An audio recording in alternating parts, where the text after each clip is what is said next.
F'sentenza li tat din il-ġimgħa, il-Qorti tal-Appell naqset is-sentenza ta' Kappillan li nstabħat li korrompa tfajla ta' 15-il sena minn 3 snin u nofs għal 20 xahar ħabs.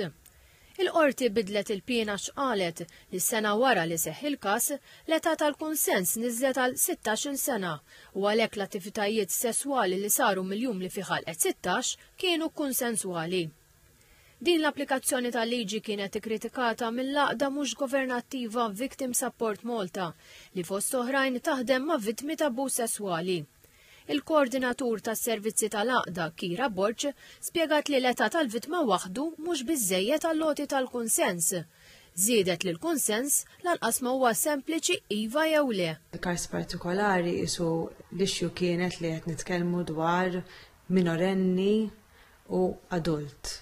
U mhux biss adult imma adult li għandu ċertu poter fis-soċjetà, adult dejjem għandu poter imma wkoll il-pożizzjoni tiegħek bħala persuna tagħmel differenza. Mistoqsija dwar il-liġi, is-Sinjura Borċ esprimiet l-opinjoni li l-liġi hija tajba, iżda l-problema tinsab fil-mod kif tiġi applikata, fejn ġieli ma jkunx hemm konsistenza bejn ġudikant u ieħor. Fajnejn il-liġi jekk ikun hemm power imbalance u kollija problema ġviet najdu jinna per-eżempju tabib u pazjenta.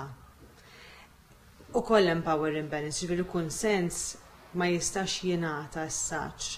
Staqsejna li Sinjura Borċ rigward is-sentiment fost is-soċjetà ġenerali f'każi bħal dawn fejn ikun hemm min jitfa' t-tort fuq il-vittma.